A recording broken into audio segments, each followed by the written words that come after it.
কলেজে দুয়ার অনুষ্ঠান শেষ করেই শুরু হয় উদ্যম নাচ আর উচ্চ শব্দের গান।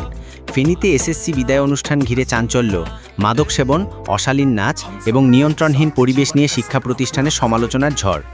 এসএসসি পরীক্ষার্থীদের বিদায় অনুষ্ঠানে অশোভন উদযাপন, উচ্চস্বরে গান, নাচ এবং প্রকাশ্যে মাদক সেবনের অভিযোগ উঠেছে ফেনীর দাগনভূঞা উপজেলার সরকারি ইকবাল মেমোরিয়াল ডিগ্রি কলেজের শিক্ষার্থীদের বিরুদ্ধে। গত ২৪ জুন অনুষ্ঠিত বিদায় অনুষ্ঠান ঘিরে ভাইরাল হওয়া ভিডিওতে দেখা যায় কিছু শিক্ষার্থী অশালীন ভঙ্গিমায় নাচছে এবং প্রকাশ্যে ধূমপান করছে। অভিযোগ রয়েছে সেদিন শিক্ষকদের নিয়ন্ত্রণ ছিল না, যা প্রতিষ্ঠানের অধ্যক্ষ নিজেই স্বীকার করেছেন। তবে অধ্যক্ষ দাবি করেছেন ভিডিওটি সম্পাদিত এবং গানটিও আসল নয়। বিষয়টি তদন্তের দাবি জানিয়েছেন স্থানীয় প্রশাসন এবং শিক্ষাবিদেরা। উপজেলা নির্বাহী কর্মকর্তা জানিয়েছেন এই ধরনের উচ্ছৃঙ্খল আচরণের জন্য শিক্ষকদের পাশাপাশি অভিভাবকরাও দায় এড়াতে পারেন না।